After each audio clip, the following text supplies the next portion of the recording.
Yo, hey, and along with that, let's go into it. Shocks and surprises. For me, I obviously it has to start. If ladies and gentlemen, if you guys don't know, all right, I have not been quiet about who I want at quarterback. Unfortunately, Washington is making the picks and not myself. They went for the best guy, which is Jaden Daniels. I love it.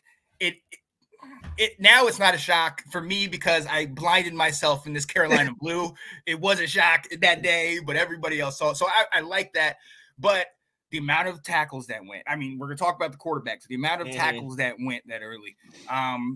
The fact that Cooper DeJean and Kool-Aid McKinstry were two guys that I looked at as a lot higher than where they ended up getting picked. And for me, besides the fact that we bypassed on Cooper, and Kool-Aid, which I was upset about. But the fact that they dropped into the second, and you talk about Philly picking them up. I mean, it was one of those things like, oh, damn, really? But what do you think? Were there any shock surprises for you? I mean, there were some. I mean, to me, the Jets picking Olu Fashanu over a guy like Tolise Fuaga, that was kind of one where I was surprised looking at the offensive line there.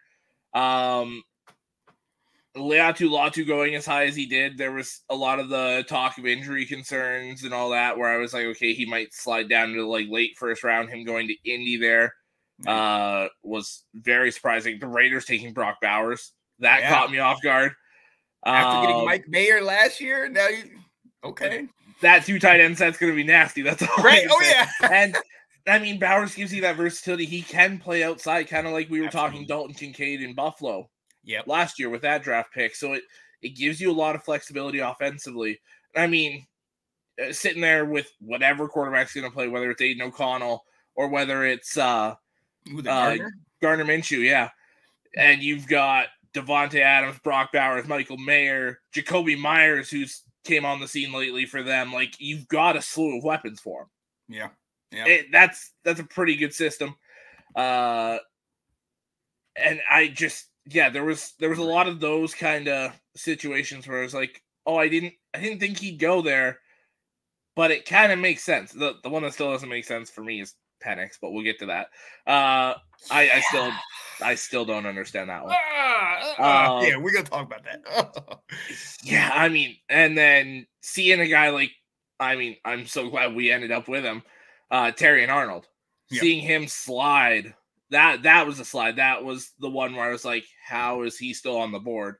Right. And when Minnesota traded up for Dallas Turner, that was one where I was like, are they getting Arnold to pair with Byron Murphy, like getting a really good secondary? And then they went with Dallas Turner there. I was like, that's still a very good pick. I thought Arnold was a steal. I was telling my dad after the draft, Rakestraw was the one I thought we were going to get at 29.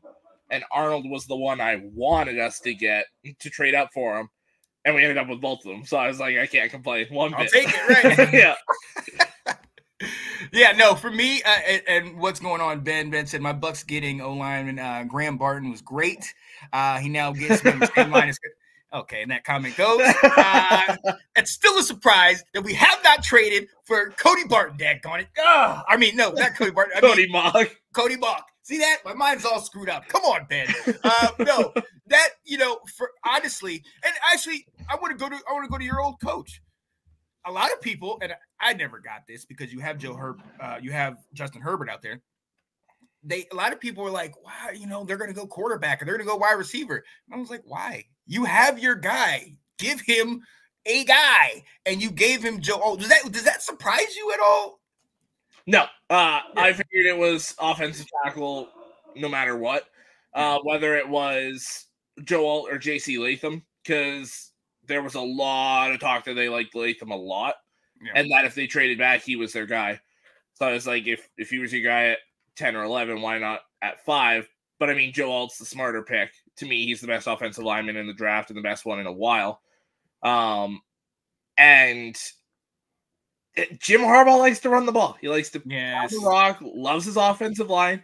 Like he said in his press conference night one after the draft, he views offensive linemen as weapons. So, I mean, and you look at what he did this offseason, got rid of Keenan Allen, got rid of Mike Williams. and got Gus Edwards and J.K. Dobbins and those kind of guys for running backs, to pair with Isaiah Spiller, who they already have, they are going to run the ball 25, 30, 40 times a game. Let's go. Yep. And you've got Slater and Joe Alt.